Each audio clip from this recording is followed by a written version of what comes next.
then please pour yourself one. And if you have a drink and you're sitting down, then welcome to the second Forbes India Leadership Awards presented by Kohinoor Square. Ladies and gentlemen, tonight is a very special night. Many of you will see on the table in front of you an iPad with a small sheet of instructions on it. Please take a moment to read the sheet. And don't worry, this is not a test. All you have to do is follow a few simple instructions for the evening. Now, before you get overjoyed, no, we're not giving you a free iPad for attending tonight's ceremony, what with the recession and all, but this tablet is for you to use in tonight's show, and unfortunately for you, to give back to us at the end of the night. On this iPad, you will see a custom-built application that allows you to participate in tonight's ceremony. Yes, that's right. Each and every one of you, chalo, at least most of you, will be part of tonight's show. And at every stage of tonight's show, you will be deciding how the show goes. You will guide our speakers, you will rate them, and you will vote on some very important questions. Now, our anchor for the evening will explain how you can use this iPad. And speaking of our anchor, please welcome CNBC TV18's Suresh Venkat, your host for the evening.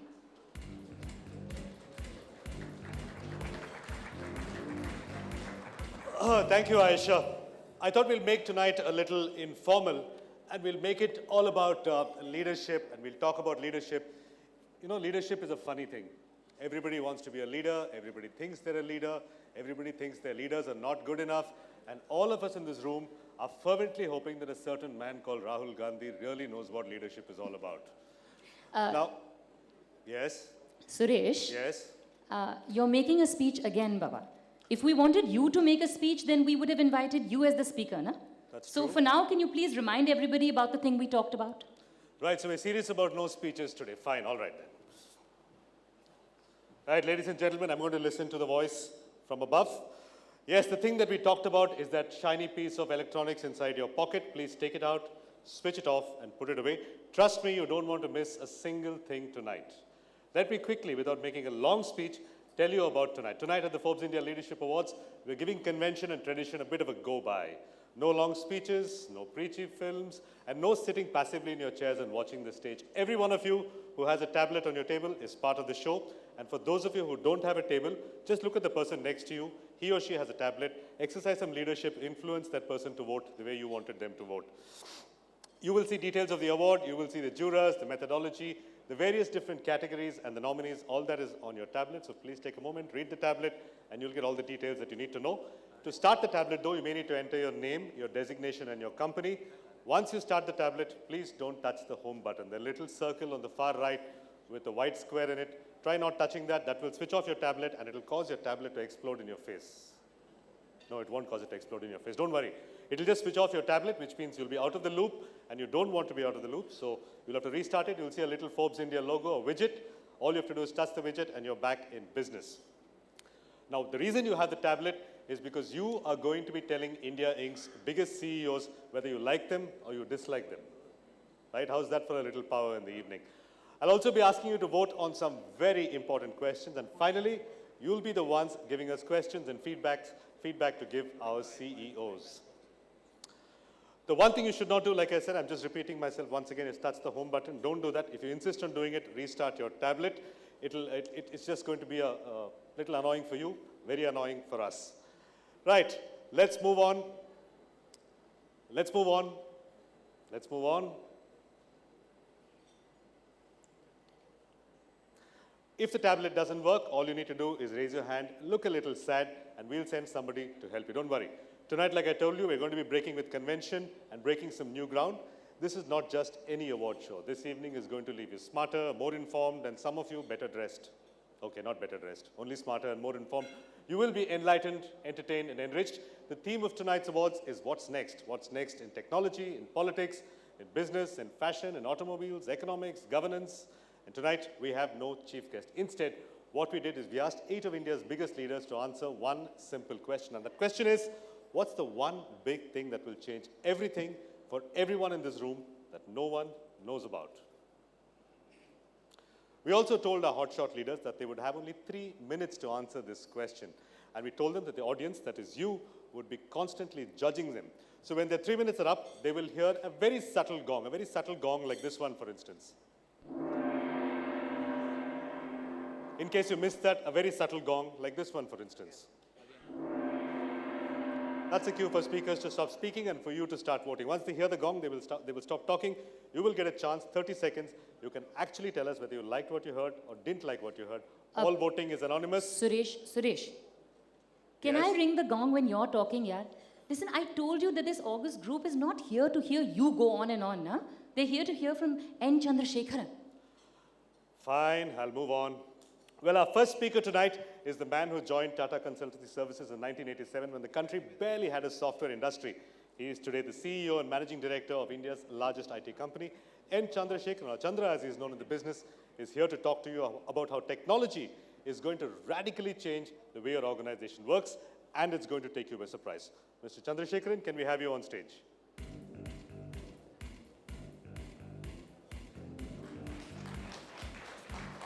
The floor is yours, the 3 minutes are yours, and your time starts now. Thank you. Good evening, ladies and gentlemen. It's really a true pleasure and honor Do you have a script here? for me to share a few thoughts this evening with you. So if you look at the last 4 years, we have gone through a tremendous turbulence from an economic perspective, and we all have been debating, discussing, and going through a process by which we can recover from it. But what I believe is that when the history judges these 4 years, it's definitely not going to remember this period as a period of economic turbulence. But instead, it's going to remember these 4 years to be a period of great digital transformation and how the technologies have transformed all our lives forever.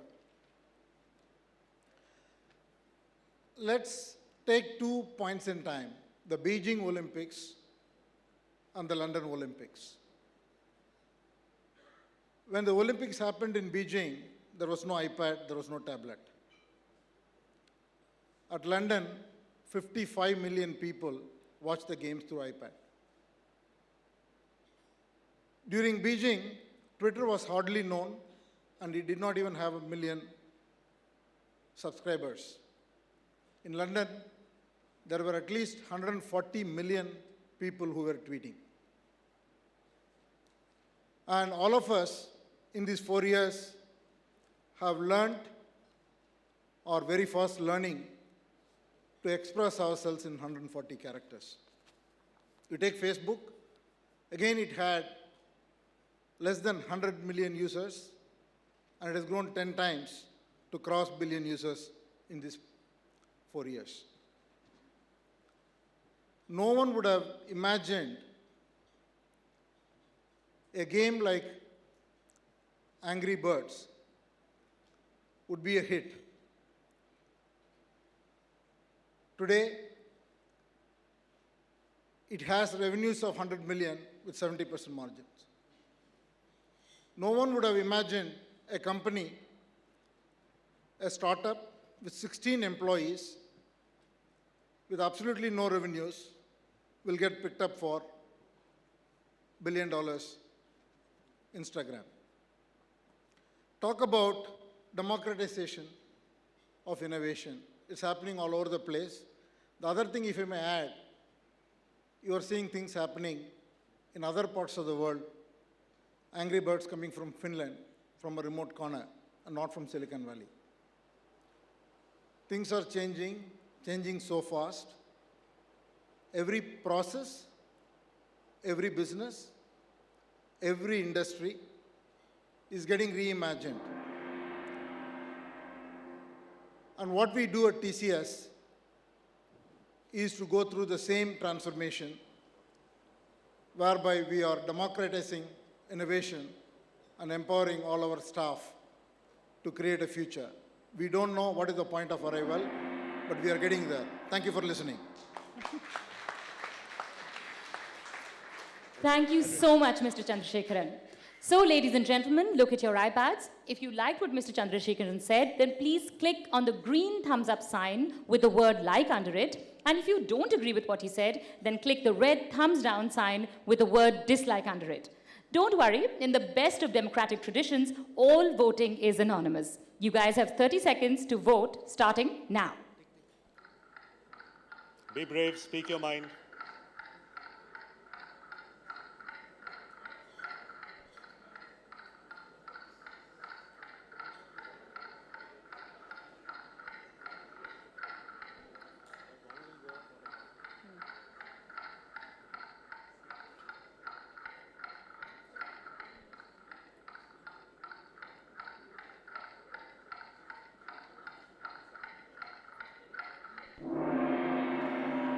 Right, it's the brave new world of social media. Everybody is a critic, everybody has access to media and companies and people are constantly under scrutiny from everybody in the world, which is why we're asking you, the audience, to rate our speaker.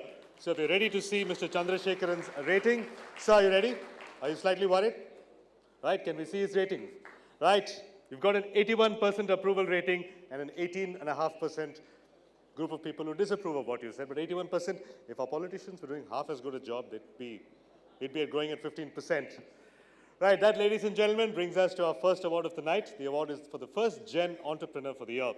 This award goes to an entrepreneur who has displayed the dynamism to revitalize an existing enterprise and in the process redefine the rules of business and prepared the enterprise for a whole new vector of growth.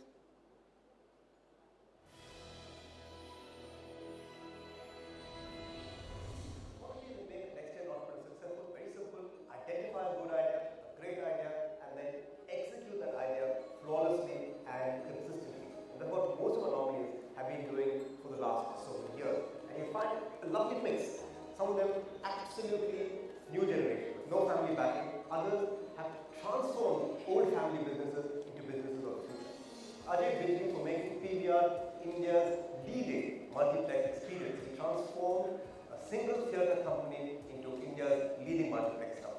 Neeraj Singhal for making the transition from a small steel company into one of India's large steel companies. Flawless execution, excellent identifying of areas that needed to be explored, and then getting into them and beating the hell out of the competition.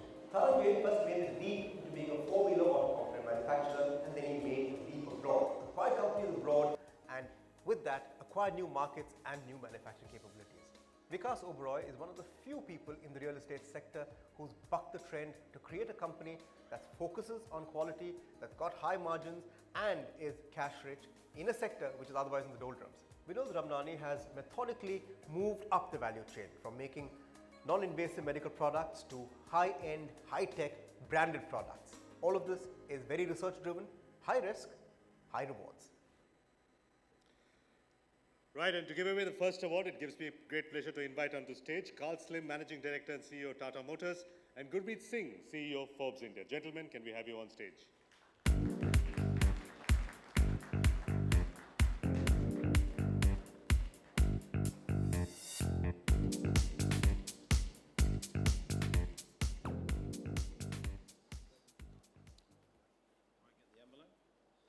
Okay, the next Gen Entrepreneur for the year is Vinod Ramnani, Opto Circuits.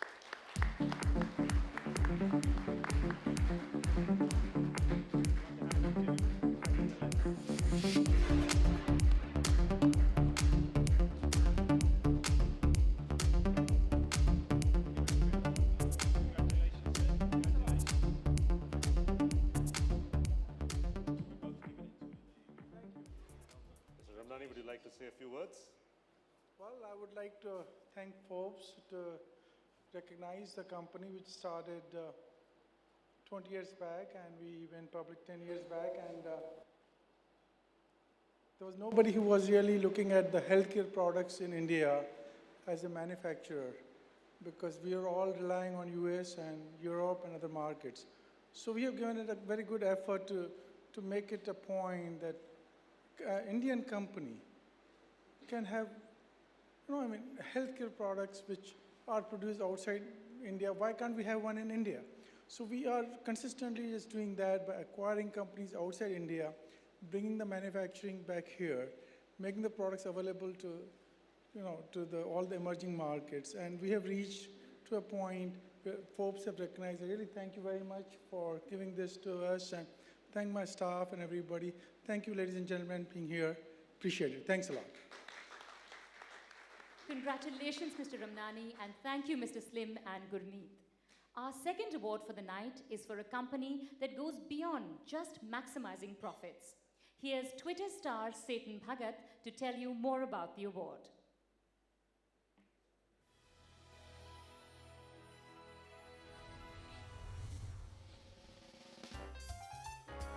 Our next category is called Conscious Capitalist of the Year. Let's take a moment to breathe in the irony of the phrase, right? Shall we? Okay. Conscious capitalist. Really? That's like saying original Bollywood script. That's like saying an IIPM think tank. Dare to think beyond profits. I'm not saying that conscious capitalists don't exist. I'm just saying that a lot other things have a higher chance of existing. Like Salman Khan fans with IQs of over 11. Like people who believe that Greece is not bankrupt. They just pre-ordered the iPhone 5. Like people who believe that Chetan Bhagat will one day win the Booker and cure cancer, in that order. And finally, like people who believe that it was a great idea to get a Bengali guy to talk about capitalism. Now let's take a moment to deliberate who is a conscious capitalist. Is it someone who makes money out of consciousness? So basically Deepak Chopra. Now this entire setup would have been completely redundant had we just called this category conscientious capitalist. And on that note, ladies and gentlemen, I leave you with the nominees.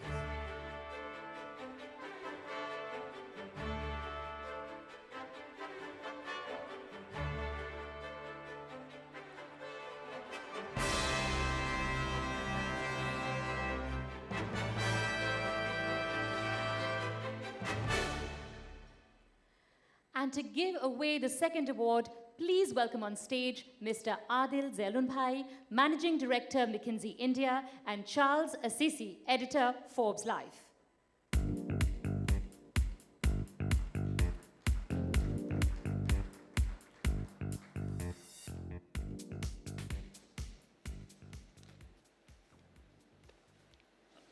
And conscious or conscientious capitalist of the year goes to Mr. M.K. Hamid of CIPLA.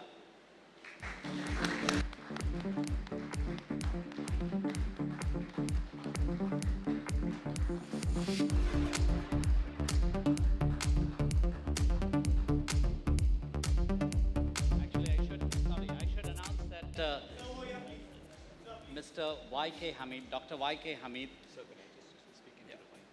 Dr. Y.K. Hamid was awarded the award but couldn't join us, and in his place we have the honor of having his brother and co-managing director of CIPLA, Mr. M.K. Hamid.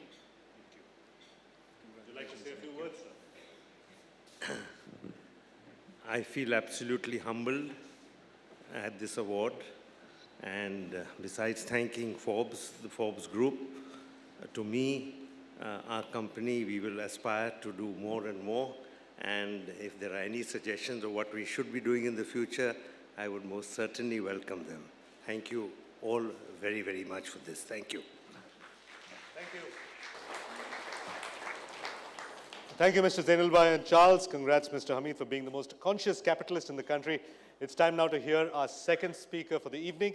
He joined India's largest FMCG company once again. 1987 seems to be a good year to join companies, and is today its CEO and Managing Director.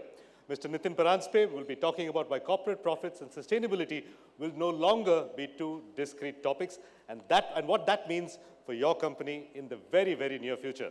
Mr. Paranspe, can we have you on stage, please?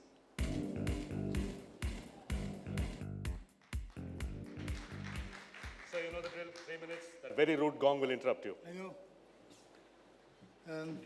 Friends, I'm conscious of the fact that even as we've gathered here to celebrate this wonderful evening, we are doing so at a time that trust and confidence in business is at a new low.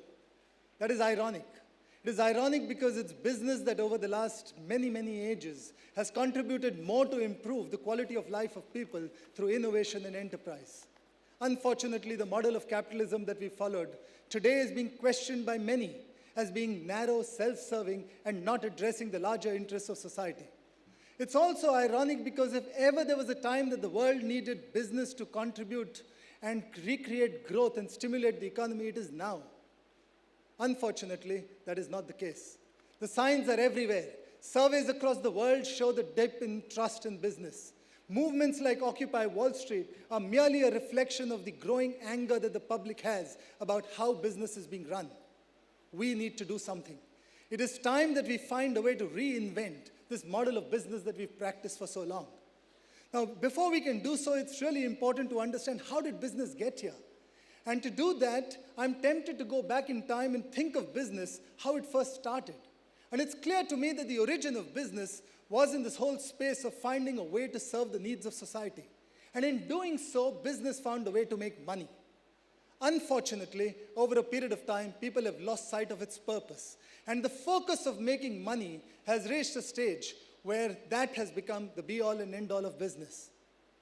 It has reached a stage where the credo has changed from creating value for society to maximizing shareholder wealth. And the moment this credo has changed, the trust quotient in business has started dropping. That's where we find ourselves. If we have to reinvent the business model or capitalism as we know it, we simply have to do something quite simple, actually, to get the purpose of business back at its center. Purpose must lead, profits will follow. Now, at one end, this seems quite simple, and you might wonder whether it's game-changing, but it is. Because if we do not do this, I'm absolutely convinced that business will lose the right to serve. Society will soon not give us the opportunity to have any model which is good for business but not good for society. Equally, if we get it right, we will collectively create a new business model which will take us on a new path of growth. A new path of growth which is good for business, good for people, and good for society, good for the planet. That's what we are trying to do with Unilever, a goal that we've articulated under what we call the Unilever Sustainable Living Plan. It makes audacious goals in terms of saying that we want to grow our business while halving our environmental footprint and simultaneously increasing or improving our social and economic impact. We don't have all the answers, if truth be told.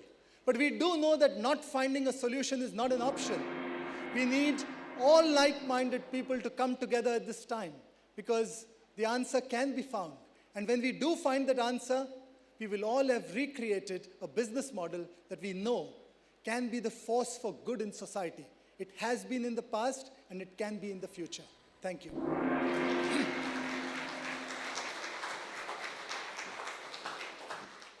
Thank you so much, Mr. Pransky. Ladies and gentlemen, pick up your iPads, and you guys know what to do, right? Green thumbs up if you liked the speech, and red thumbs down if you didn't like it that much. And Suresh, you're already here.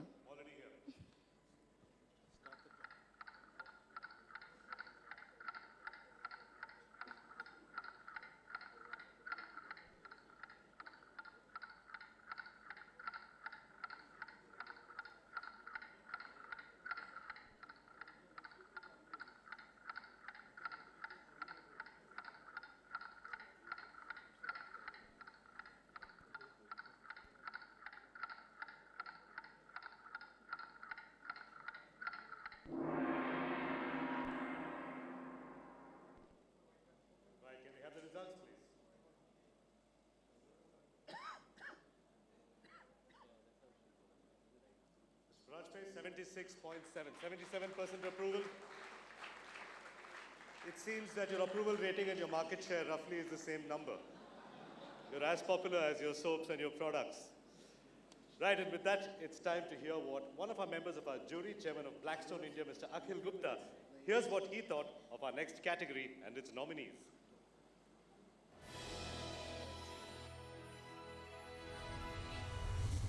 The founders of a startup company must have a pioneering spirit. They also should be able to offer either a product or a service that is unique. They need to get their product or service market acceptance and have to carve out a niche for themselves in the marketplace. In addition, They must build a platform which is sustainable in terms of future growth, leadership bandwidth, as well as its business model. Gaurav Jain is a first-generation entrepreneur. He's very ambitious, and you can see that from the fact that he started from a tier 2 town, that is Gwalior, this cold chain logistics company, and that has become the largest cold chain company in the country. It's a very important company because, as you know, that 50% of the produce in India goes waste because it can't be, carried to the end customer safely. Having a successful cold chain is very important to increase that percentage of 50% to 100%. Manish has taken the financial inclusion concept from basically what was a compliance imperative to a truly business imperative. He's taken the inclusion concept not just in terms of the business that he offers, but also in terms of the way he manages his team. We have seen him listening very intently to all points of view, seeking proactively everybody's point of view before he makes a decision.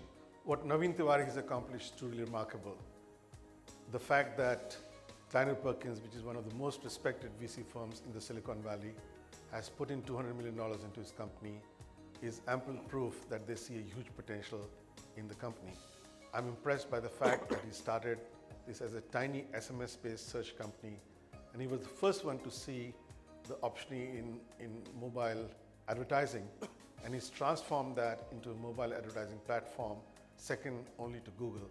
For somebody to start that in India and achieve the second status in the world is really truly remarkable.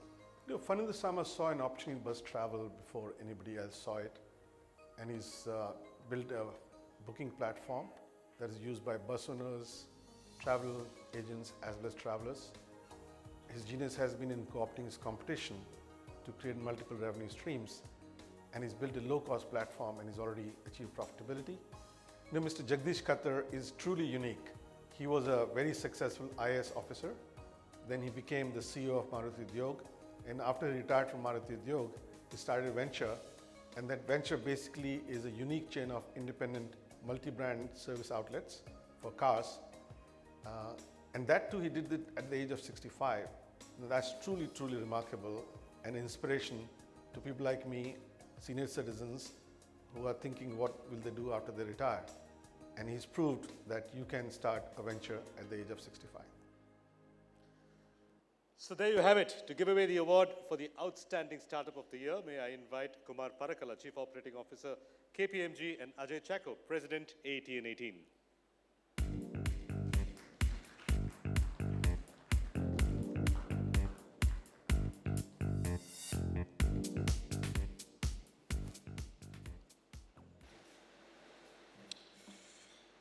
The Outstanding Startup Award goes to Manish Khera.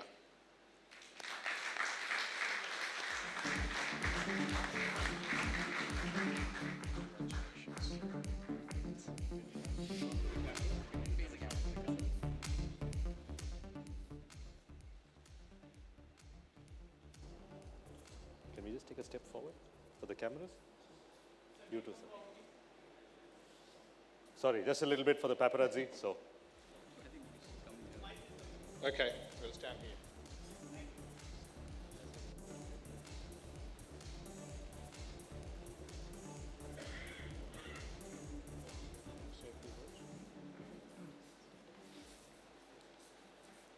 Thank you. Thanks to Forbes India for this acknowledgement.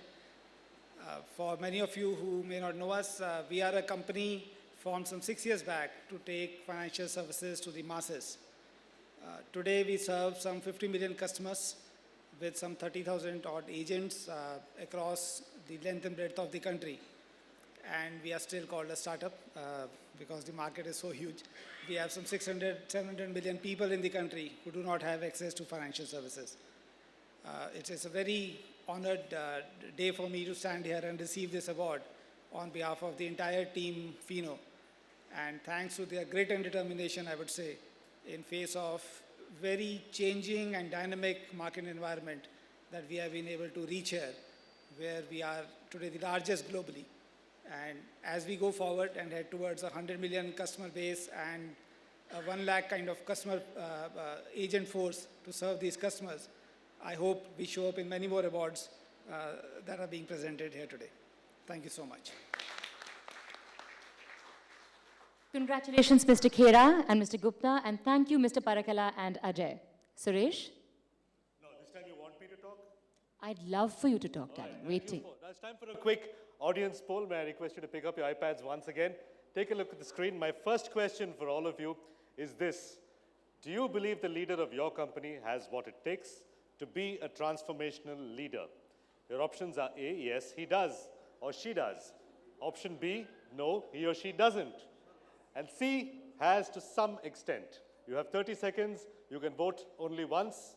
The actual CEOs are not allowed to vote because they are the leaders, so they can't skew the vote.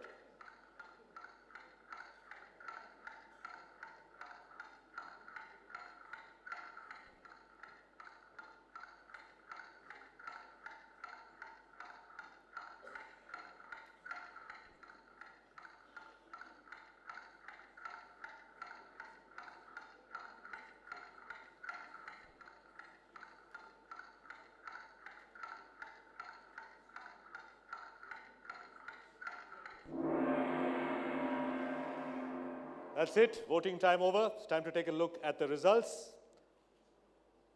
Can we have the results? Sorry, it takes a little while to compute. This is a brand new technology. We're trying it for the first time. So have a little patience. You will see it shortly.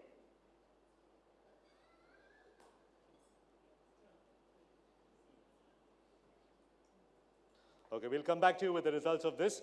But before that, our next speaker tonight is a man who became chairman of his company at 28. Over the last 17 years, he has turned a $2 billion company into a $40 billion conglomerate. His company also runs schools that offer free education to 18,000 plus children and helps people in over 3,000 villages improve their quality of life. Kumaramangalam Birla is our next speaker, and he's here to talk about why globalization is under very serious threat. Mr. Birla?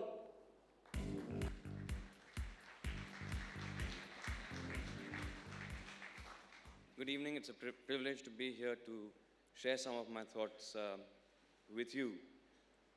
I'd like to say that to start with, I believe that the seeds of the unknown are always found here in the known. If you look at the last 4 years since 2008, when we had the global financial crisis, governments all across the world have been decisively interventionist. They've been interventionist in the guise of being protectionist, they've been interventionist in the guise of being socialistic.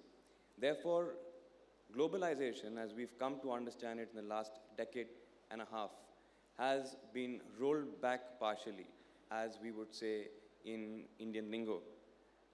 In terms of protectionism, we've seen two kinds of protectionism. The more obvious one, of course, has been the raising of tariffs.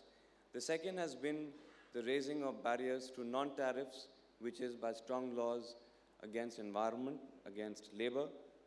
Therefore, you've seen a scenario where liberalization in its current form, in its original form, ceases to exist. On the other hand, you've seen governments becoming much more unabashedly left of center. You've seen government bring out policies that are far more socialist than they were ever in the past. And the unfortunate thing is that business is being accused of being non-inclusive, business is being accused of working for the benefit of only a few strata of society. Again, this is something that lacks the enthusiasm that business would like to see from society in general. It hampers industrial growth, and therefore it hampers growth of societies as a whole. Consequence of this is that the state has a much bigger role to play going forward than it has had in the recent past.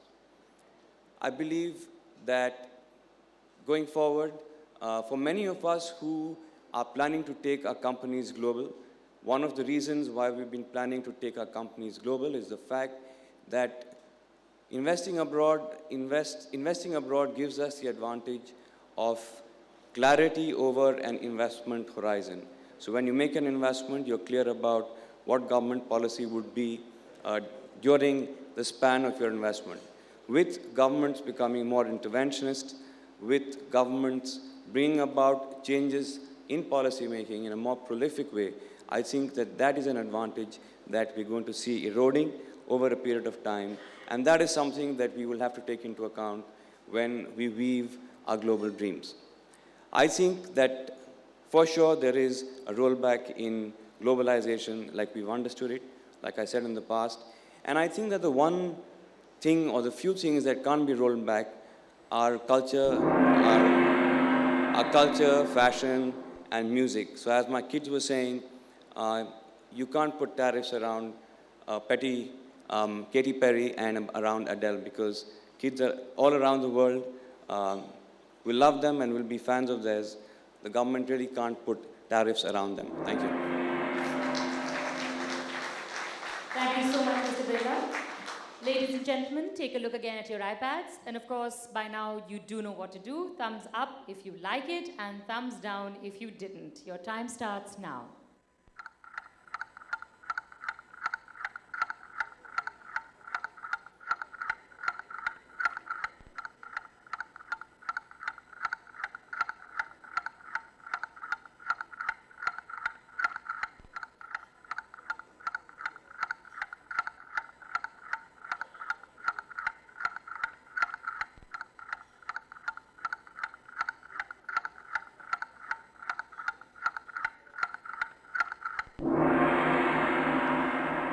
Right, before I announce the results, thank you, Mr. Birla. It's very sporting of you and all the other CEOs to play this little game with us today, to be agreed to be judged by our audience. If you're ready to hear the results, Mr. Birla, take a look at Mr. Birla's speech rating.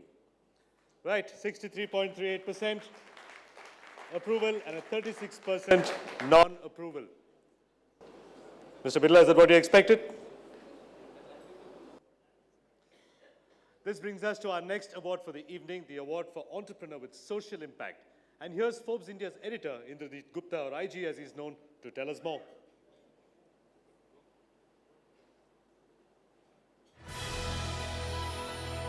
I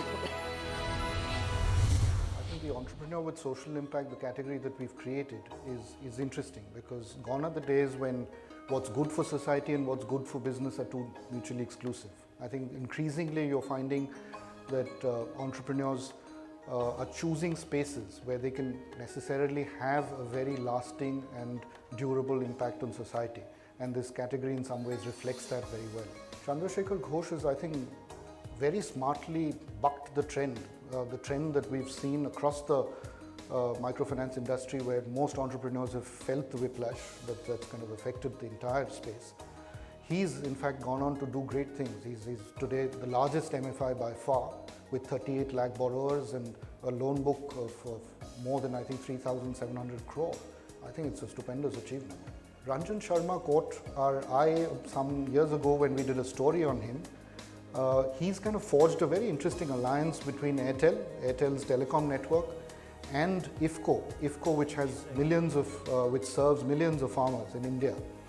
And he's used mobile technology to get across information that's relevant on agriculture, on weather patterns, to millions of farmers that IFCO serves, and in the process built a very robust and interesting business model that I think serves the cause of millions of farmers in this country. Sudesh Menon, I think, addresses with his venture on water a very, very important need. As you know, safe drinking water is something that is the dire need for millions of people who don't have access to it. And with interesting technology and a business model that supports it, I think he's again been able to address a very large societal need of pure drinking, safe drinking water. Samit Ghosh, I think, to my mind, brings very serious credentials to the MFI space, because he's a professional banker. He understands systems, he understands processes. He's been a banker with Citibank and with Stanchart before, and an MBA from Wharton. And he's, I think, been able to buck the trend like Chandrasekhar Ghosh of Bandhan, and been able to scale up his urban-focused MFI, and with a fairly interesting model as well. William Bissell is a very, very interesting nominee in this category, because to my mind he's a role model for conscious capitalism in the way that he's kind of built a business model that protects the livelihood and supports the livelihood of almost 20,000 plus artisans who would have been without employment if Fab India hadn't come up. Fab India is, I think, a very, very smart retailer too. It It has a net margin of 8%, which is unheard of in the retail industry. And with private funding now coming in, I think Fab India is looking to scale up, and I see them taking the benefits of what they've created, what Bissell and his family and his team has created, to many more people. Right, before we go on to tell you who wins this award, here's the answer to the question I just asked you. The question I polled you was, does your organization have a leader who's capable of transformation? Yes, so 63% of people say yes, their organization does have a leader who's capable of transformation. Unfortunately, 23% need to be looking for new jobs after today evening, and 13% are sitting on the fence. By the way, I lied about the anonymity. We know who voted how, and we're going to tell your bosses. Right, with that, it's my privilege and honor to call upon stage Mr. Unmesh Joshi, Chairman and Managing Director, Kohinoor Group, and Mr. Nathan Andrews, Chief Marketing Officer, Kohinoor Square, to announce the winner of this category.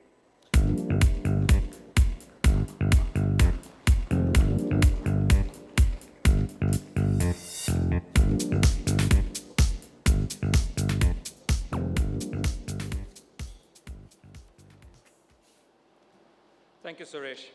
We at Kohinoor have always held the view that one of the key responsibilities of business is to improve the quality of life for everybody.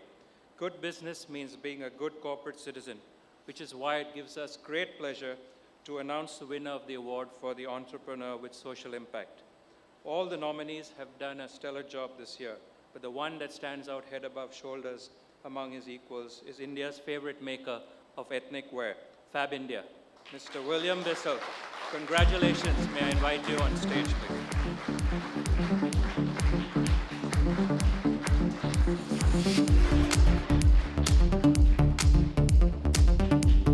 I can ask you to face the cameras. I can ask you to face the cameras while you're taking it. Thanks. Thank you. Thank you, Forbes. Just take a step forward.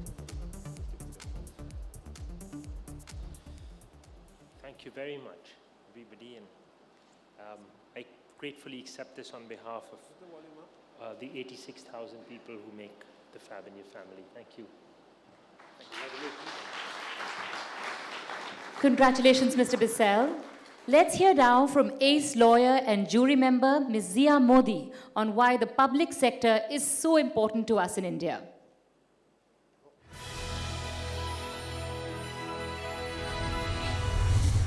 I think that the traditional role of the public sector was far more overwhelming, if you'd like to use that term. Over the last 3-4 decades, the role of the public sector has designedly diminished to some extent to allow private participation with the opening up of the industrial sector, the services sector, the banking sector, etc. But to my mind, India's economy still has a large dependence on public sector organizations. Well, what impressed me about Mr. Anil Kumar was that he ran 8 out of the 9 business units of the company before he became CMD. And it's obvious that during his regime, the company has a fantastic backlog and order book. It's really shown its innovation and nimbleness, and its R&D spend has increased, which shows that I think he wants the company to be much more self-sufficient and indigenized. And of course, this is a time when this very lucrative defense sector is now opening up to private parties. So he will have his hands full with the challenge, and I'm sure he will meet it well. I think Mr. Verma has, when he was at SAIL, had an extremely challenging job. The modernization of the company is something that was clearly an issue that the company needed to get done. He also was quite bold and single-minded in making sure that the company had overseas acquisitions of mines in places like Afghanistan. And I think he also had his joint venture with POSCO, which has still to roll out, but is certainly something that saw a good future going forward. So all in all, I think good vision, and of course now we have to see how SAIL shapes up with the implementation of that. Mr. Kamath is really well known and well regarded as one of our better bankers. If you see his performance, he's taken the bank to grow 30% in the last 2 years. He has been ambitious enough to say he wants his customer base to go from 60 to 150 million. All this, of course, cannot be done without technology, which I think he has committed the bank to. So a very forward-looking individual, a very forward-looking man with entrepreneurship in a certain way, good banker. Mr. Malia, I think, strikes the entire industry as a remarkable banker. If you see how he took charge of the bank when the global meltdown had just started, but I think the bank's balance sheet has really been kept well under his watch. Clearly in expansionist mode. I think that he has opened up over 500 branches in the last year or so, taking the branch network to nearly 4,000. So a lot of expansion, a lot of penetration, again I'm sure with a lot of innovative technology, and a banker, I think, with a clear head and vision of how to go forward cautiously but effectively. Again, I think Mr. Singh has taken his company as a leader in the pack in terms of the PSU or oil and gas companies.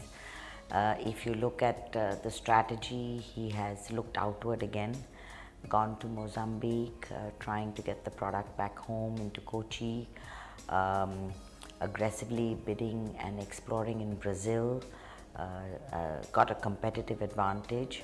So I think has flexed his muscles well, and I think that will pay dividends. And to give away this next award, may I call on stage the Chairman of Infosys and Non-Executive Chairman of ICICI Bank, Mr. K.V. Kamath, and the CEO of Viacom 18, Mr. Sudhanshu Vats.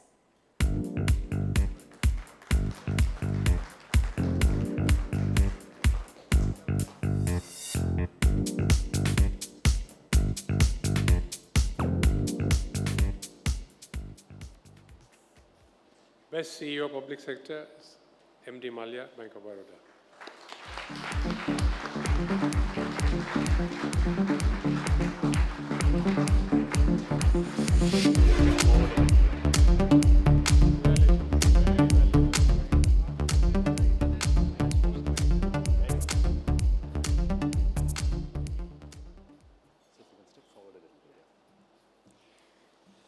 Thank you, Forbes India, for this honor.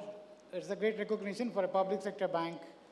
And I should say that my team of 42,000 have really worked hard to deserve this award. Let me also say that last 4 years have been quite challenging years for the banking system. And in those 4 challenging years, we in Bank of Baroda have been able to spot opportunities, do well, double our business every 3 years, triple our profit every 3 years. I think it's been a great response from my team. It's been a great response from the customers who have made this possible. Thank you very much. Congratulations, Mr. Malia. Thank you, Mr. Kamath and Sudhanshu. Suresh? Yes, once again, before I call our next speaker, here's your second poll question. Please pick up your iPads. Simple poll question, but very important in the context of Occupy Wall Street. Are CEOs in India Inc. overpaid? Option A, yes they are. Option B, no they aren't. Option C, I have no clue whatsoever. You have 30 seconds to tell me whether India Inc. CEOs are overpaid. Your time starts now.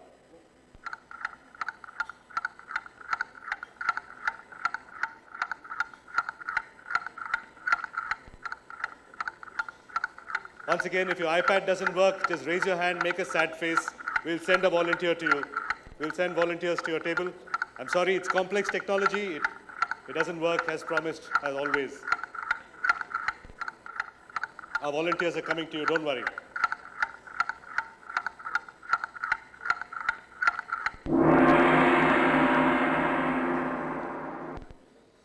Right, interesting question. And the answer is? Wow, no they aren't, 48%. So CEOs in the room, you can breathe easy. Almost half of India thinks you're not overpaid. But a startling 39%, actually those are the ones who want to be CEOs. They don't really mind being overpaid. and 13% has no clue, so a call for some transparency there. You'll definitely like our next speaker. He's the chairman of the world's leading management consultancy, the company that every single management graduate in the country wants to work for. Adil Zainulbhai, chairman of McKinsey India, is here to tell you why humility is the one quality that can save your business. Mr. Zainulbhai, can we have you on stage for your 3 minutes?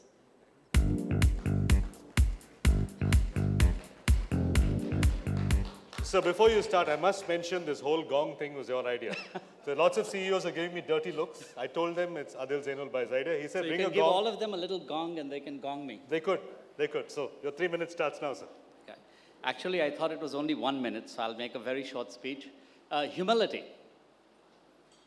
I think that's something that all of us leaders and all of you leaders in the audience need to think about for the next few years, for 3 reasons.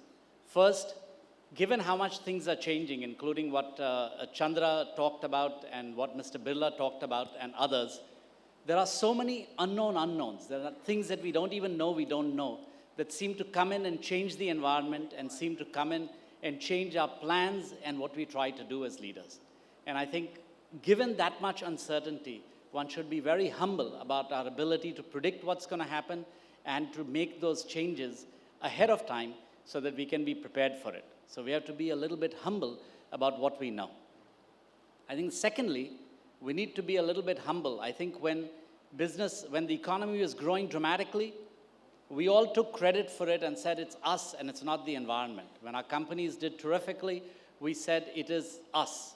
And now that things are not going well, we are the first to blame everyone else. I think we need to be a little humble that we put too much on our own capabilities when things were going great, and we need to change the things necessary that we can do well when things are not going great and recognize how much the environment helps us as well as hurts us.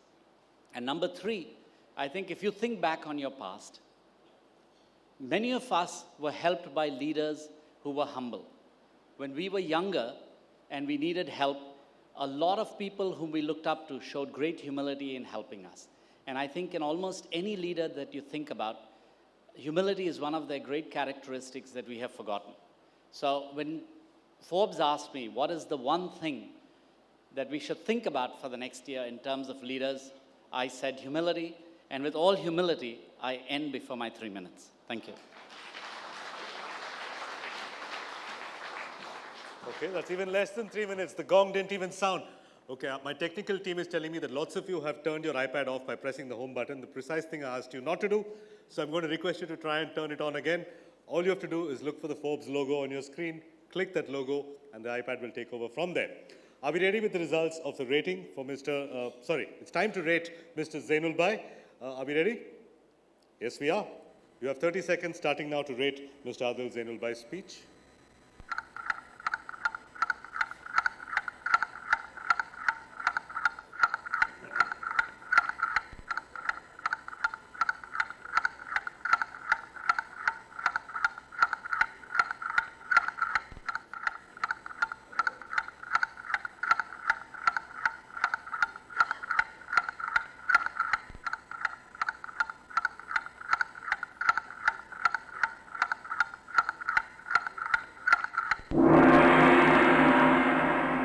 The moment of truth.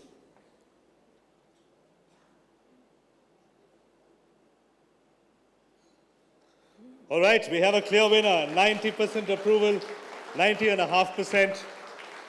Much like McKinsey standing in the B-School world, sir. Right, it's time to move on, but before that, once again, quick check. Make sure your iPads are working. And would you like to take over from here, Aisha? Suresh, I thought you'd never ask. Our next award for the best CEO in a private sector. And here's a veteran of India Inc., a jury member of the Forbes India Leadership Awards, and an all-round gentleman. Dr. J.J. Irani is here to tell us why this award is important.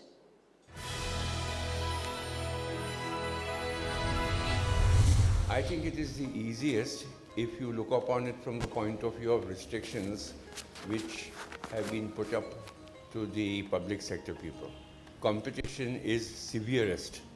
In some ways, the public sector might be protected. The private sector is not. So in business life, it becomes tough. But he is free to act. Oh, the nominees are a very tough lot to select from. Panel had quite a lot of discussion before coming to their conclusion on who is the ultimate winner. But in my opinion, it is, they have very, very similar qualifications. In your CEO list, where 2 out of 5 are from the IT sector in the private sphere. And to give away the award for the best CEO in the private sector, may I call on stage Senthil Chengalavarayan, President of TV18 Business Media.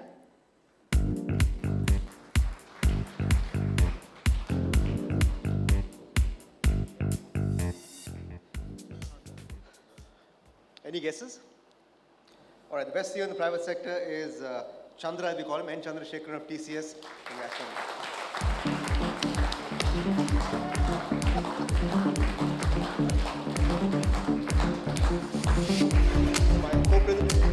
So can we have a photograph with you?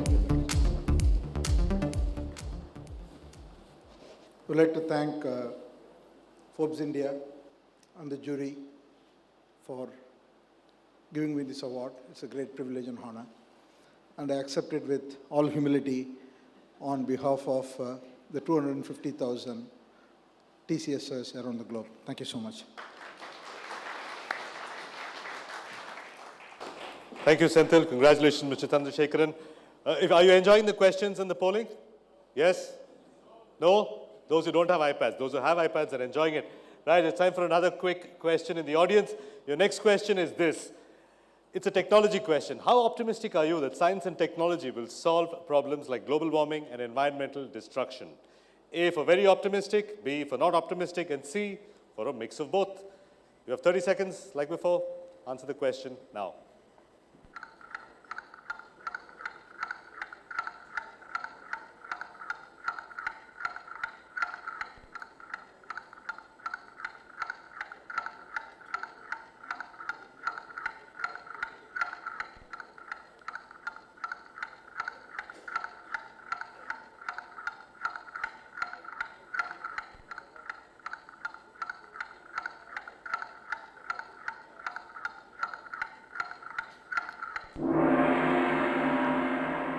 Right.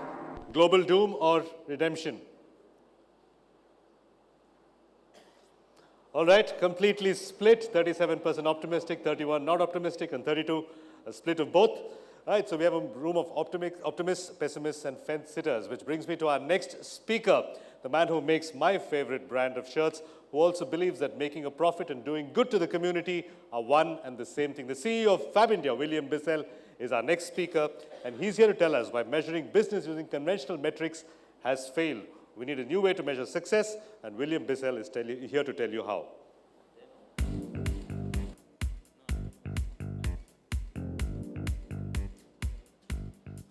Thanks, Suresh. Unlike the geniuses who preceded me, I can't speak from memory, so I'm going to pull out my speech.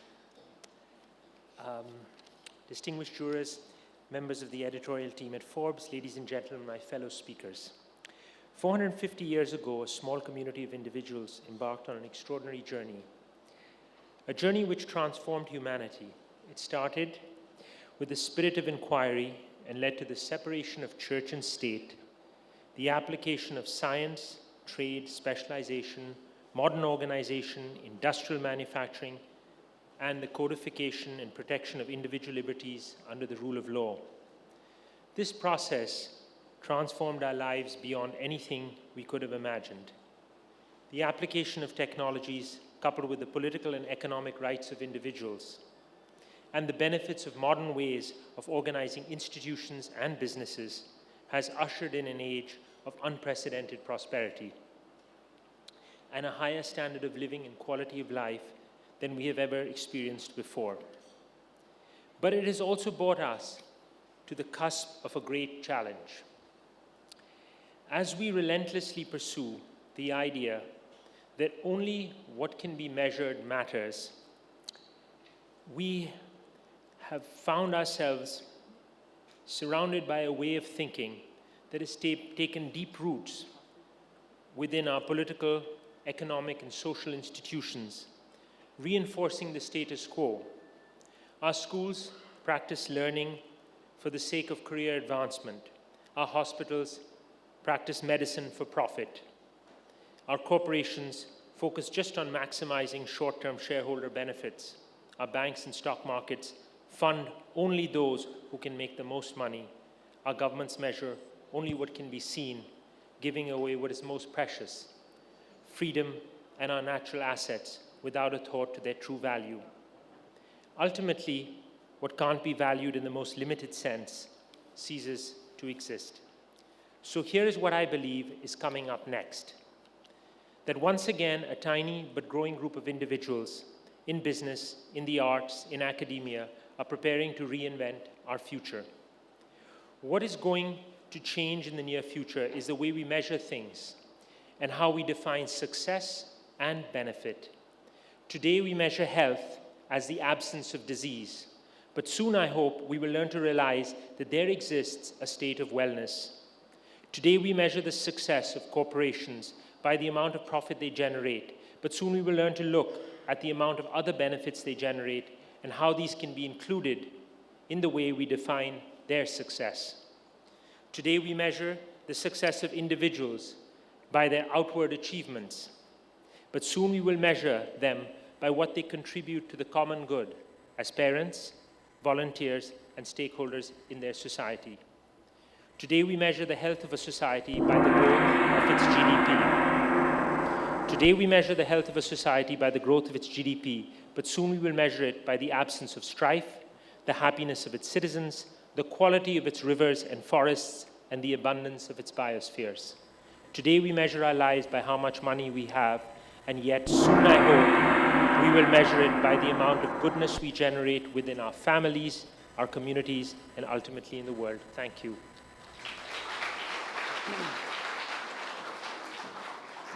Right, so nobody's reached 3 gongs yet. We're still at 2 gongs. It's time to rate Mr. Bissell, not his shirts, just Mr. Bissell's speech. I know we all love his shirts. So can we have the rating now? Can we have the rating process start?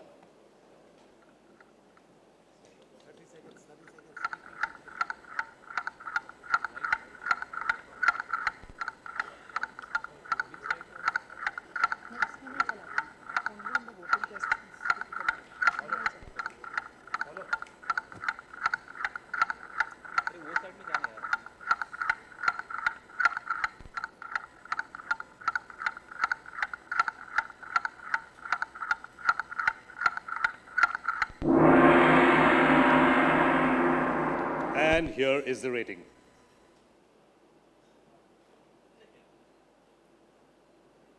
Okay, 76%, Mr. Bissell, not bad at all. And with that, Aisha, it's over to you again. Our next speaker believes that very soon there will be no traffic jams, your car will drive itself, and eventually you'll be saying, "Beam me up, Scotty." Please welcome Carl Slim, Managing Director and CEO of Tata Motors.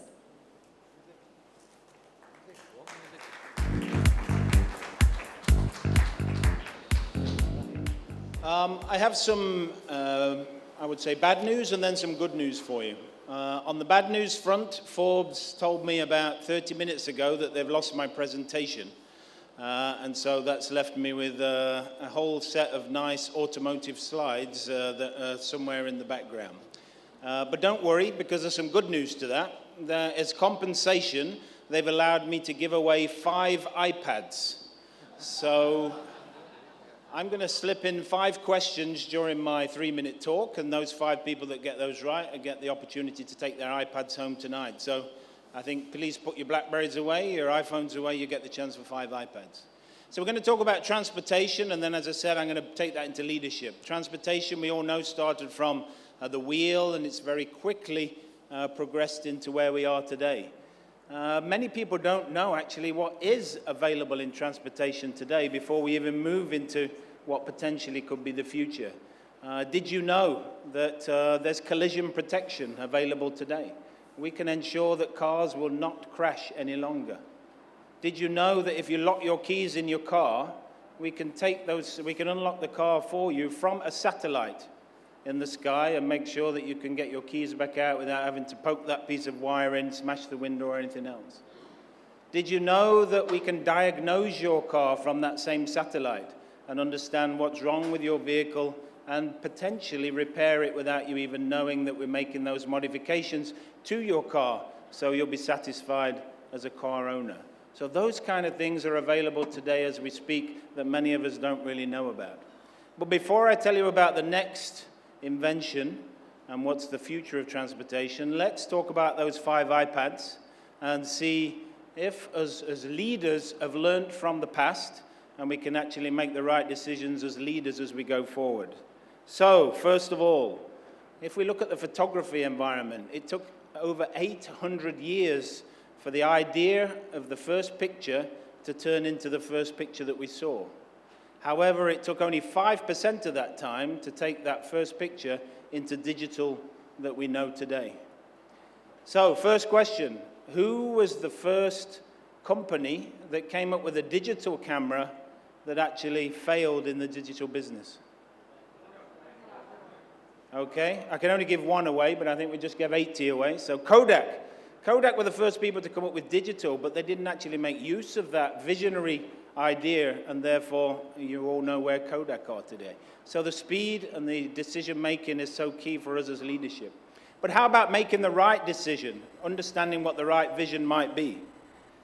Betamax, VHS. We had the 2 choices as far as video was concerned. One company decided they really knew that we would need long periods of tape. Who was that company?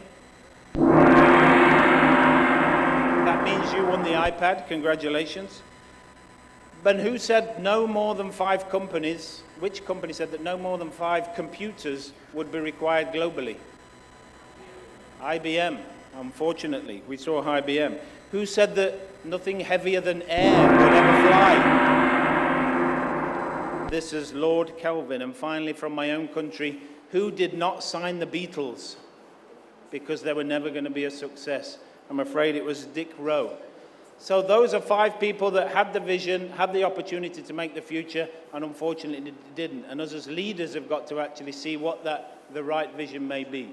As far as Tata Motors is concerned, I'm pleased to announce it's the iCar, and we only have the canvas of the vehicle, and actually the advanced apps will help you choose what your car is every day, and you can therefore with a 3rd bong. Thank you. Thank you so much, Mr. Slim. And now it's time to rate Mr. Slim.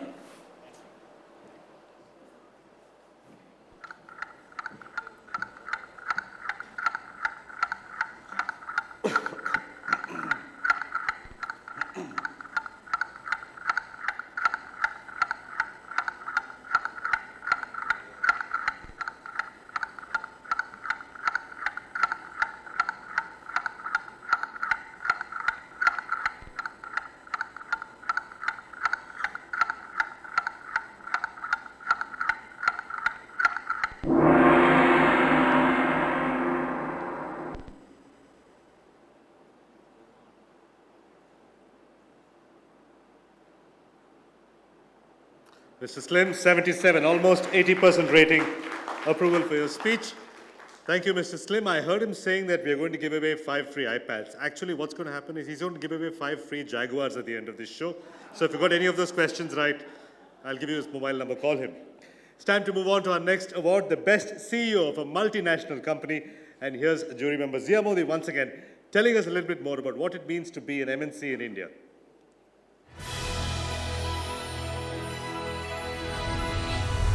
Successful CEO, whether it's of a foreign multinational coming in or an Indian multinational which has just gone global, is to really ride the stress effectively. The world is a choppy place for most businesses, and being a CEO of a multinational is obviously going to mean that global forces hit you and will continue to hit you from various geographies from time to time. A wonderful man personally, has a great personality, loves India, so that certainly helps. And for a Brazilian who came here and headed up Nestle, done remarkably well, has understood the imagination and the pulse, I think, of the Indian consumer, the way he's extended Maggi into other products like soups, etc. clearly looking at innovation and India as an R&D center, especially in the milk category. So I think someone that has kept his company growing at 20% year on year with a margin of 20% or so being maintained. Very welcome, and I'm sure he will succeed in India. Well, Nitin Paranjpe has, proved all the critics wrong about the company, and certainly through his leadership and drive, you can see that he has brought aggression back into the company's operations. If you see the virtual doubling of outlets from 1 million to 2 million, the consumer upgrade philosophy that he has been following, the beating back stiff competition, all in very tough times, and with a lot of lost ground to catch up, I think Nitin has done extremely well. Mr. Nakanishi has quite a job on his hands. Clearly he's done well in terms of being able to maintain the huge market share Maruti has despite stiff competition. You've seen a lot of other global entrants come in, but I think at the small car space, certainly there has not been any complacence. I also think that he is probably keen that the R&D component of Maruti's capability in India is used to its full advantage so as to get the full benefit of that from an Indian point of view. So interesting times for Maruti, but I'm sure he'll do well. Tiger's energy is very infectious. When you meet him and talk to him, you can see that he just loves what he does, and from his business perspective, it means he must love his customers, and so his customers must surely reciprocate. I think that he just took Genpact to a different level. From a pure BPO play, he just upscaled it significantly. And as we know, it's been now acquired by Bain. So I think there will be interesting times for Tiger. Challenges that I think he will enjoy and lap up, I'm sure do very well. Mr. Sondhi has had a success story with the company. If you look at his turnover, which was about 450 crores in 2001 to about 6,000 crores last year, I mean, that tells a story in itself. And I believe that 1 out of every 2 construction machinery in India is from the company. Clearly on a growth path mode, fabulous R&D facilities in Pune, looking to use innovation in India as a global resource.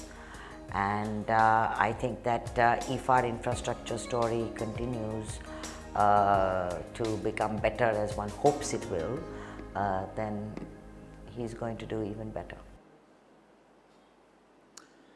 And to tell us who the winner is, my call on stage, Mr. Akhil Gupta, Chairman Blackstone India, and Sanjay Pugalia, Editor-in-Chief, CNBC Awards. Gentlemen, can we have you on stage?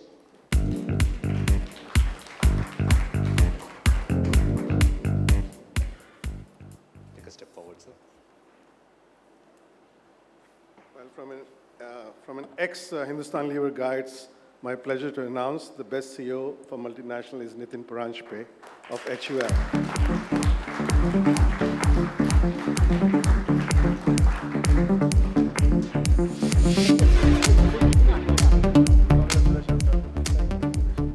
think they want to pose for the cameras, sir.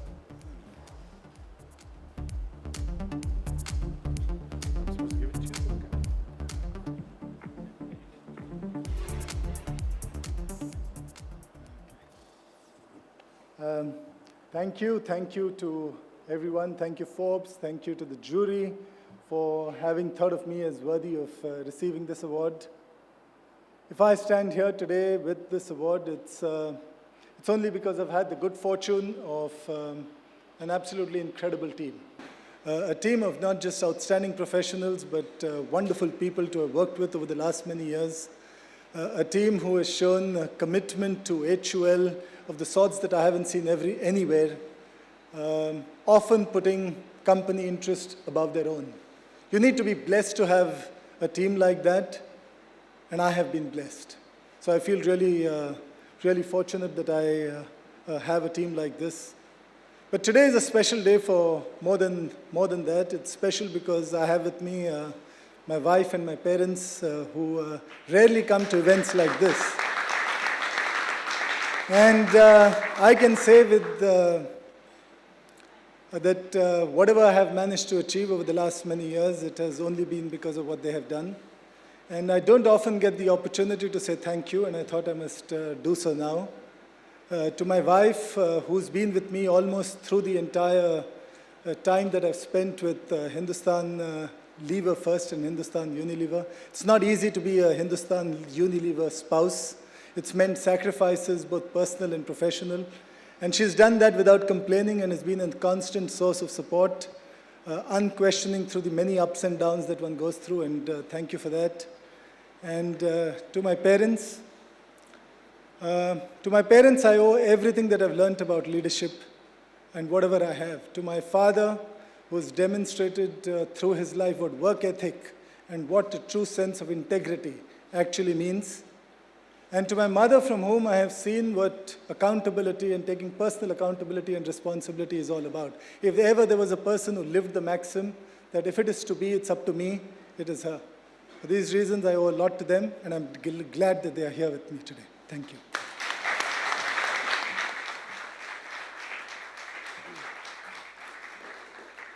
Thank you, Mr. Gupta. Thank you, Sanjay. Congrats, Mr. Paranspe. Now, being a woman in India, not easy. Being a woman in general, not easy.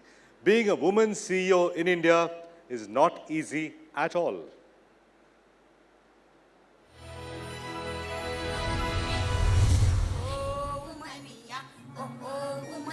Yes, I feel they do make better bosses because they are more professional, more organized, plus they are emotional as well. So they take care of all the parts really well. There are problems of the employees which women bosses understand better than male bosses. Women can prove to be a better bosses because they have an additional edge on the emotional front or on the knowing what is going on in a person's mind. They become great bosses, they are more organized, and they bring out the best from their team, I should say.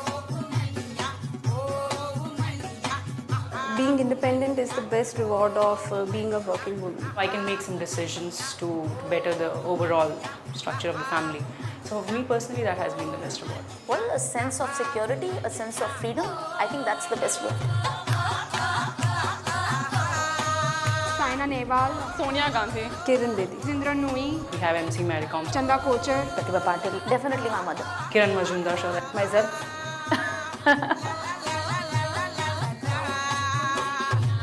Women leaders, not for themselves, but I think would like to see the encouragement on a gender basis because it serves and becomes quite inspirational for younger women. There is a feeling of looking at special women or super women and wanting to follow their footsteps. And I think there is a sense of we can also get there.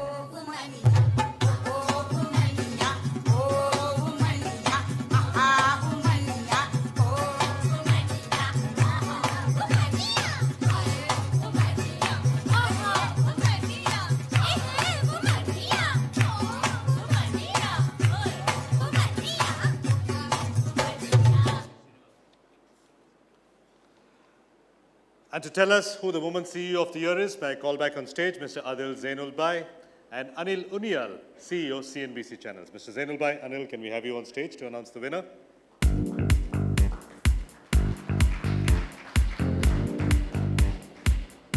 Hi.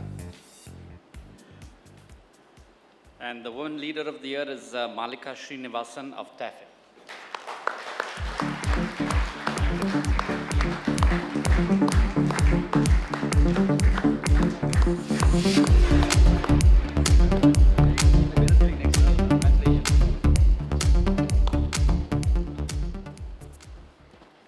Good evening. It's indeed an honor to be here, to have been chosen for this award. I think I believe it is a recognition of the united vision, the tenacity, and the passionate effort that my team at TAFE has put in, whom I've been privileged to lead in a very, very competitive environment. It was very interesting to see that clip just now because there was a feedback requested and there were only women giving feedback about whether women were good bosses or not. There was not a single male. But on this occasion, I'd like to take the opportunity to thank my colleagues, those men and women, and mostly men, who have supported me in all my efforts and stood by me at all times. Thank you, Forbes, for the encouragement that you're giving women. And while acknowledging that, I'd like to say I think there's a fair deal yet to be done. For one, corporates perhaps need to think of how to provide a much better and more conducive environment for women. And on the other hand, perhaps society needs to reevaluate its perceptions on their expectations of the role of women, be it in families or in their societal roles. So I'd like to encourage Forbes to play a catalytic role in promoting the cause of women in business. Thank you.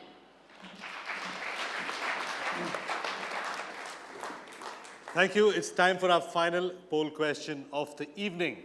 The question is this: should companies focus only on profitability and leave all CSR-like activities, any sort of social impact activities, to NGOs and the government? A, yes, they should. Companies should only focus on profitability. B, no, they shouldn't. It's important for companies to think about social impact. And C, I'm a fence sitter, I'm undecided. 30 seconds.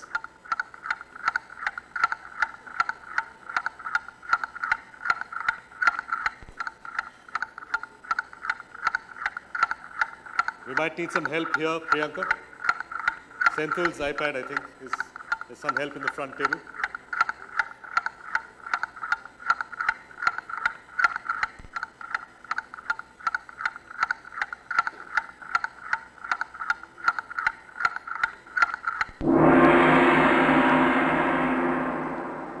You know, Einstein famously said any sufficiently advanced technology is indistinguishable from magic, and that's what's happening right now. Right, no, I disagree. A resounding vote saying that business should not only focus on profitability, it should also focus on social impact and activities like CSR. A minority, 16%, saying yes, I agree, and almost nobody undecided. So, Mr. Pranspe, your business is on the right track, and Mr. Bissell, I think that's a resounding vote of confidence in your business model. Right, it's time for our final speaker. Before I tell you about our next award, the final speaker for tonight, he's a member of the Forbes India Leadership Jury. He's also a big believer in the India story. And he's here to tell you why India, and these are his words, will beat the hell out of China in the near future. Mr. Akhil Gupta, can we have you on stage, please?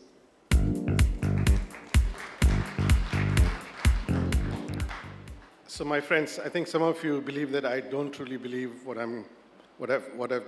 he's just said on my behalf, but I truly do. And I believe that India's future will be brighter than China's in the next 10 years.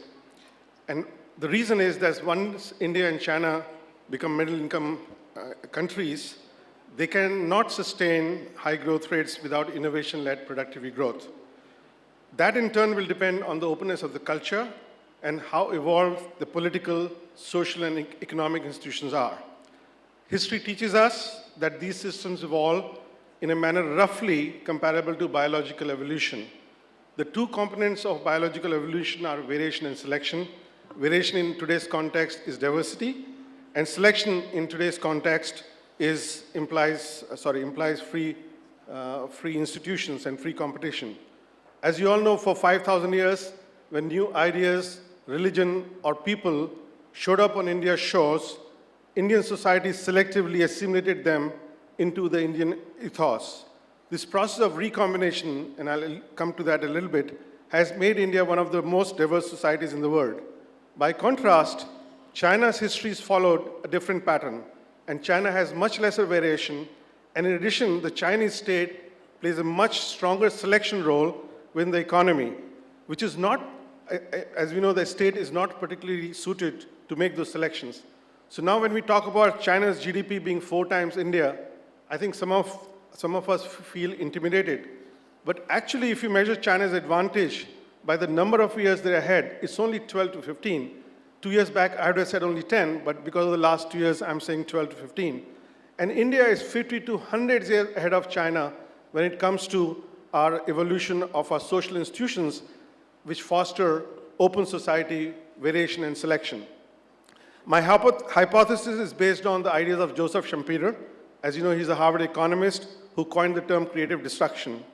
He differed from the leading economists of his time, such as Keynes, by placing entrepreneurs at the very heart of the capitalist system. Maybe he was thinking about India. According to him, the entrepreneurs innovate by figuring out how to use inventions. They don't have to invent themselves. And by introducing new means of production, new products, or new forms of organization.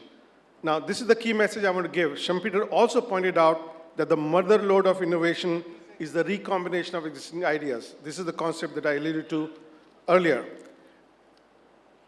As I said, that the sponge-like character of our society in dealing with differences produces these recombinations. And in order to finish in 3 minutes' time, I would say that due to the energy of our entrepreneurs, our culture, our open society, and our institutions, we are all in place to beat China. The major risk in my scenario is increasing level of corruption in our society. Because in my framework, corruption means that it is interfering with the true market selection processes.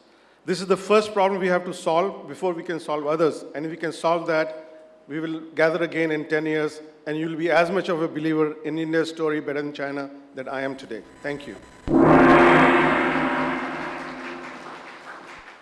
Right, ladies and gentlemen, it's time to rate our final speaker of the evening.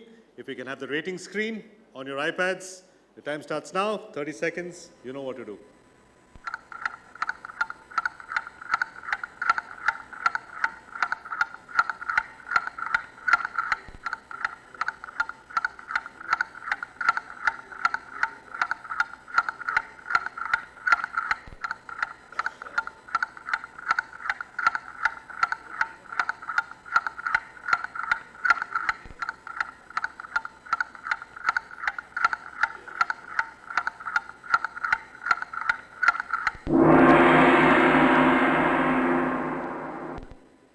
Can we have the results?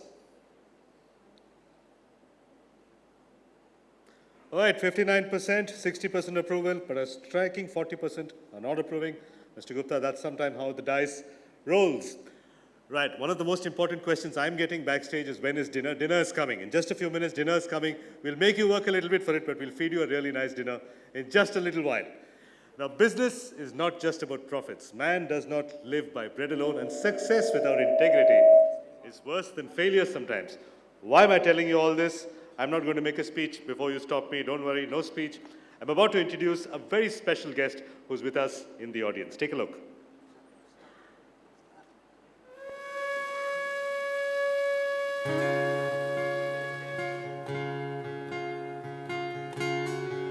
Sadhguru Jagi Vasudev is a realized master, mystic, and yogi.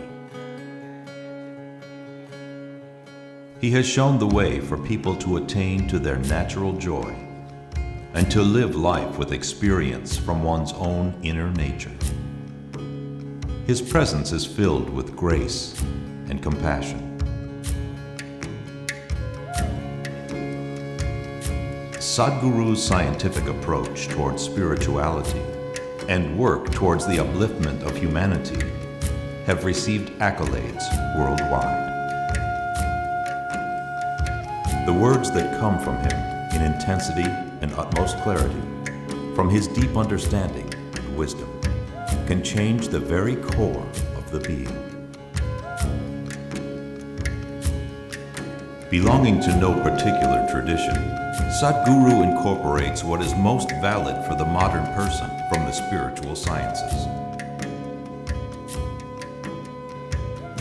His work, an outpouring of his blissfulness, finds expression in the form of a ceaseless offering to help all beings. Available to all who are willing, Sadhguru's life is an invitation to the divine through individual transformation.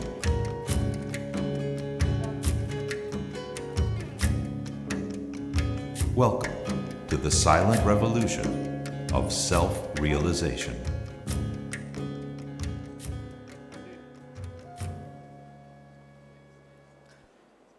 Ladies and gentlemen, Sadhguru Jaggi Vasudev is a spiritual leader. He's also a biker, a golfer, and certainly one of the wisest men you will meet in your life.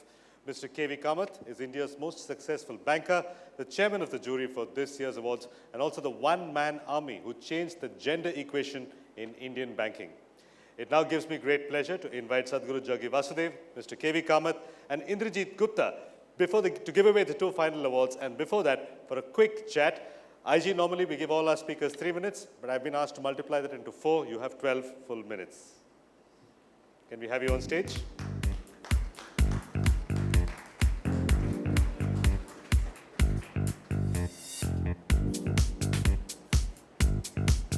missed that too, but let them collect the evidence.